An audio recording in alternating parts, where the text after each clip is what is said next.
The dust swirled around Samuel Carter's worn boots as he stepped down from his wagon in what remained of Willow Creek. The town looked like God himself had forgotten it existed. Half the buildings stood empty with broken windows staring like dead eyes, and the other half looked ready to join them. But there in the center of Main Street sat the old saloon, boarded up tight as a coffin, and somehow Sam knew his fate was tied to those weathered wooden walls. Before we continue, let us know where you're watching from and what time it is for you. Your comment helps our community grow stronger. Thanks, and let's get back to the story. Sam pulled the crumpled deed from his vest pocket and smoothed it against his thigh. $900. Every cent he had left after the fire took everything that mattered. His Mary, their little house, his carpentry shop, even the rocking chair he'd been making for their first baby. The baby that never came, just like the new life they'd planned together. The general store owner, a sturdy woman with graying hair, emerged from her shop and walked toward him. Martha Wilson, the deed had said. She looked him up and down with the calculating gaze of someone who'd survived too many hard winters to waste time on pleasantries. "You're the fool who bought the broken wheel," Martha said, nodding toward the saloon. "Mister, I've seen plenty of men throw good money after bad, but you just set a new record." Sam tipped his hat. "Samuel Carter, ma'am. And I reckon every man's entitled to his own brand of foolishness." Martha's expression softened just a fraction. "Well, Sam Carter, you'll find plenty of folks here who'll tell you that place is cursed. Old Pete Morrison ran it for near 20 years before he up and disappeared one night. Left behind a son who wanted nothing to do with the place. Been sitting empty ever since." "How long's that been?" Sam asked, studying the building's sagging porch and missing shingles. "Going on 8 years now. Pete's boy Jake took off for California. Swore he'd never come back. Can't say I blame him." Sam walked closer to the saloon, running his calloused hand along the hitching post. The wood was solid underneath the weathering, good oak that just needed some attention. "What happened to Pete Morrison?" "Nobody knows for certain," Martha replied, following him. "One day he was there serving drinks and dealing cards. Next morning he was gone. Horse was still in the stable, money still in the till. Like he just vanished into thin air. The front door was secured with a heavy chain and padlock, but Sam had the key. It turned with surprising ease, and the chain fell away with a metallic clatter that echoed down the empty street. The door creaked open on rusted hinges, releasing the musty smell of abandonment. Inside, dust motes danced in the afternoon light streaming through gaps in the boarded windows. The bar ran along the left wall, its mahogany surface dulled but intact. Tables and chairs sat scattered around the room like guests who'd left in the middle of a conversation. Behind the bar, bottles still lined the shelves, their contents long since evaporated. Sam set down his toolbox and surveyed the space with a carpenter's eye. The foundation was sound, the walls straight, the ceiling solid despite a few missing boards. This wasn't a ruin waiting to happen. This was a building that wanted to live again. He spent the rest of that first day clearing debris and assessing what needed immediate attention. The stairs to the second floor groaned under his weight but held firm. Upstairs, for small rooms opened off a narrow hallway. Living quarters, maybe, or rooms for rent. The windows up here weren't boarded, and the late afternoon sun painted everything in shades of gold and amber. It was while examining the ceiling for water damage that Sam noticed something odd. In the corner of the back room, the ceiling boards didn't quite align. He ran his fingers along the edges and felt a slight gap. Standing on a chair, he pushed against the boards and felt them give way slightly. A hidden space. Sam's heart began to race as he pried the boards loose with his knife. Above the ceiling was a small attic area, and sitting in the shadows was an old leather satchel. Sam lifted the satchel down carefully. It was heavier than expected, and when he opened it, his breath caught in his throat. Gold coins, stacks of paper money. More wealth than he'd ever seen in one place. His hands trembled as he counted. Nearly $4,000, maybe more. He sat heavily on the dusty floor, the fortune spread before him. This changed everything. He could pay off his debts, buy proper supplies, maybe even start over somewhere else. But whose money was this? Pete Morrison's? And if so, why had he hidden it away? A voice from downstairs made him start. "Sam? You up there?" It was Martha Wilson. "Coming down," he called, quickly stuffing the money back into the satchel and hiding it under his coat. Martha stood in the main room with an elderly man Sam hadn't met. "This here's old Pete," Martha said. "Not Pete Morrison, mind you. We just call him Old Pete on account of he's been here longer than anyone can remember. Thought you might like to meet your nearest neighbor. Old Pete was thin as a fence post with wild white hair and eyes that seemed to see more than they should. He studied Sam with an intensity that made the younger man uncomfortable. So you're the one who bought the broken wheel, Old Pete said. His voice carried a slight accent Sam couldn't place. Tell me, son, what made you choose this particular establishment? The price was right, Sam replied carefully. And I've got experience fixing up old buildings. Old Pete nodded slowly. Buildings hold memories, you know. Sometimes those memories don't want to be disturbed. You do well to respect what came before. After Martha and Old Pete left, Sam climbed back upstairs with the satchel. He needed to think this through. The money could be the answer to all his problems, but it didn't feel right just taking it. Pete Morrison had hidden this for a reason, and that reason had probably cost him his life.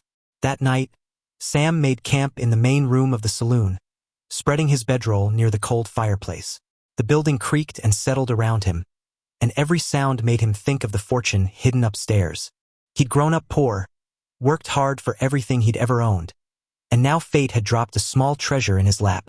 But Mary's voice seemed to whisper in the darkness, reminding him of the values she'd taught him about honest work and righteous living.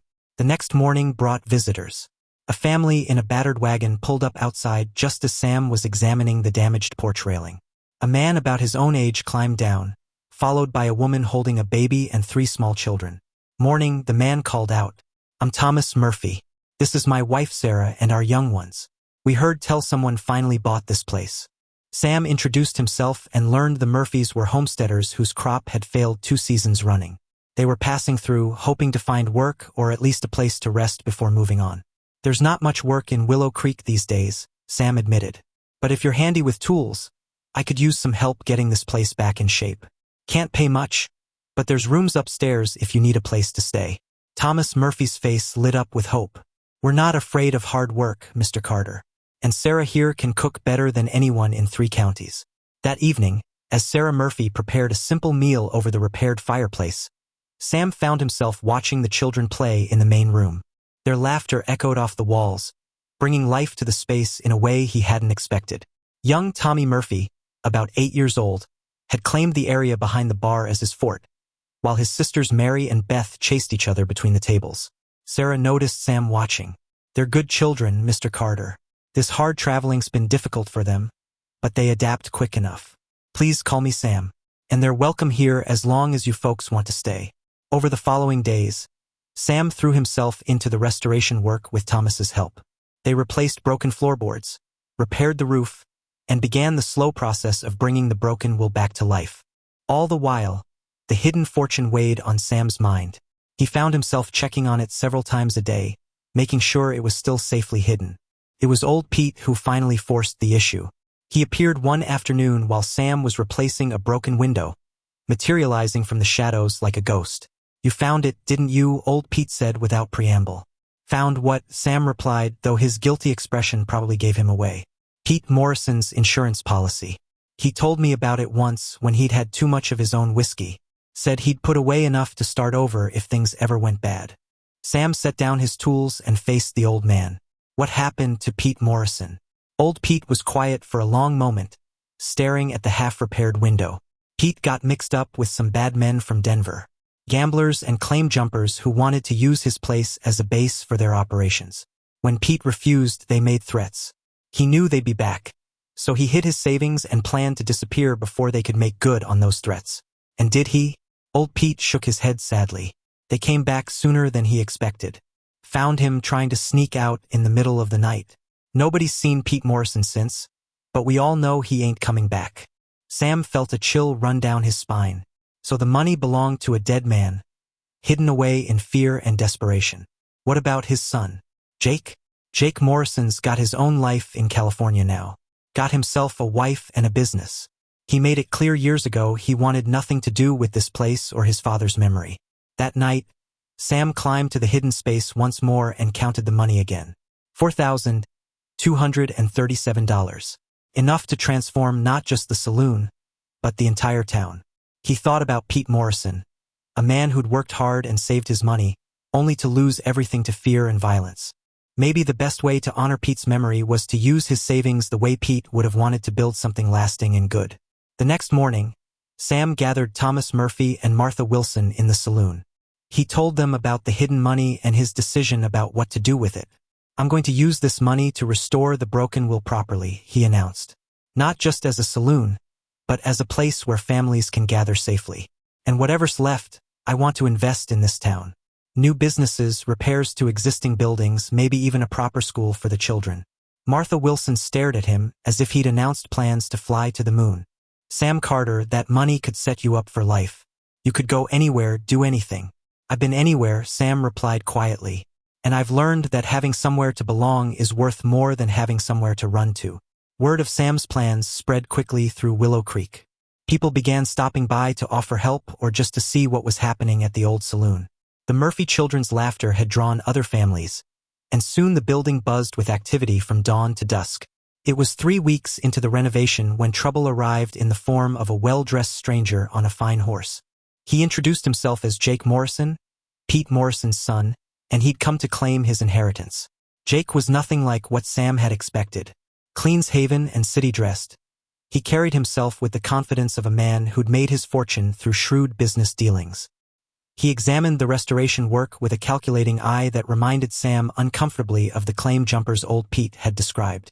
"You've done nice work here," Jake said, running his hand along the refinished bar. "Must have cost you quite a bit." "I've managed to find the resources," Sam replied carefully. Jake smiled, but there was no warmth in it. "See, that's interesting, because I happen to know my father kept a considerable sum hidden somewhere in this building. Money that, legally speaking, belongs to me as his heir." Sam felt Thomas Murphy tense beside him. The Murphy children had gathered at the top of the stairs, sensing the adult tension below. "Your father's been gone 8 years, Sam said. "You never came looking for him or his property until now." "Business kept me busy," Jake replied smoothly. "But I'm here now, and I'll be taking possession of what's rightfully mine. The building, the land, and any assets my father may have left behind." That night, Sam sat alone in the saloon long after the Murphy family had gone to bed upstairs. Jake Morrison had legal papers proving his claim to his father's estate, and Sam had no way to prove the money belonged to Pete Morrison without admitting he'd found it. But more troubling was Jake's attitude. He showed no grief for his missing father, no interest in learning what had happened to him. To Jake, Pete Morrison was just a source of delayed inheritance. Old Pete appeared in the doorway as if summoned by Sam's thoughts. "Heard young Jake Morrison's back in town," the old man said, settling into a chair across from Sam. "He is, and he's got legal claim to everything." "Legal claim maybe," old Pete said slowly, "but not moral claim. That boy turned his back on his father years ago, refused to have anything to do with him or this place. Pete Morrison died broken-hearted, knowing his own son cared more about California gold than family ties." Sam looked around the restored saloon, imagining Jake Morrison turning it back into a rough gambling den or selling it off to the highest bidder. All the work, all the hope he'd built with the Murphy family and the other townspeople, would disappear as quickly as it had arrived. "There might be a way," old Pete said quietly. "Jake's got legal claim to his father's estate, true enough. But Pete Morrison's been declared legally dead for only 2 years now. Before that, this property was in limbo, abandoned but not ownable. You bought it fair and square from the territorial government, which makes your claim just as legal as his." Sam sat up straighter. "What are you saying?" "I'm saying Jake Morrison can claim his father's personal effects and any money that can be proven to belong to Pete Morrison. But he can't claim property that's already been legally sold to someone else. The building and land are yours, Sam Carter. What Pete Morrison might have hidden inside it is a different matter entirely." The next morning, Jake Morrison returned with a territorial marshal and a court order to search the premises. Sam watched helplessly as they went through every room, every hiding place he could think of. But they found nothing.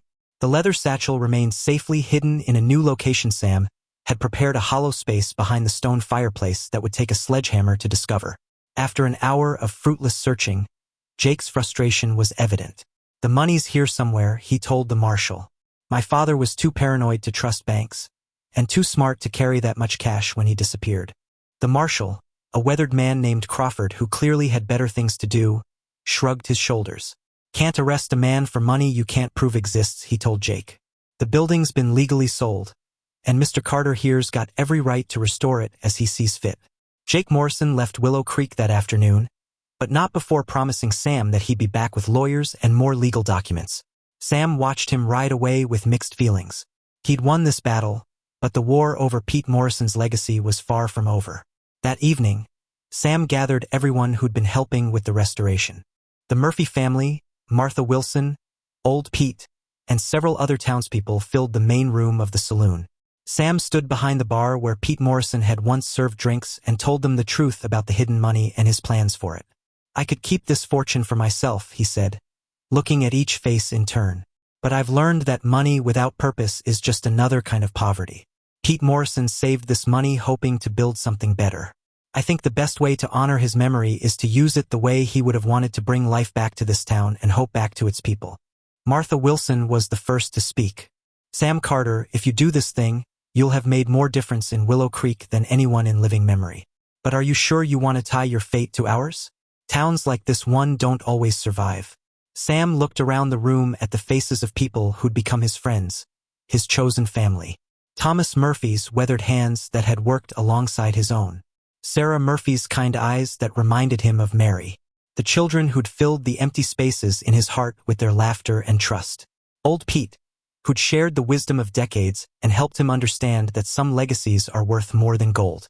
"I've already tied my fate to yours," Sam replied. "The day I walked through that door, I stopped being a man with nowhere to go and became a man with somewhere to belong." Over the following months, Sam used Pete Morrison's hidden fortune to transform not just the broken wheel, but all of Willow Creek. The saloon became a combination restaurant, meeting hall, and boarding house where families could gather safely. Sam hired local workers to repair other buildings, invested in new businesses, and even convinced a teacher to move to town by offering to build a proper schoolhouse. The Murphy children were among the first students in the new school. Young Tommy Murphy had appointed himself Sam's unofficial helper, following him around the construction sites and learning carpentry skills. His sisters Mary and Beth helped their mother Sarah run the restaurant side of the broken wheel, serving meals that drew travelers from miles around. Jake Morrison did return twice more with lawyers and legal documents. But each time, the territorial courts upheld Sam's ownership of the property and his right to any improvements he'd made. As for the money Jake was certain his father had hidden, no evidence of it was ever found. Legally, officially, Pete Morrison's fortune didn't exist. One evening, as autumn painted the plains in shades of gold and red, Sam stood on the front porch of the Broken while watching the bustle of activity on Main Street. The general store stayed open later now, serving the increased population. The blacksmith shop rang with the sound of hammers on anvils as new families arrived weekly. Children played in the street while their parents conducted business or shared news with neighbors.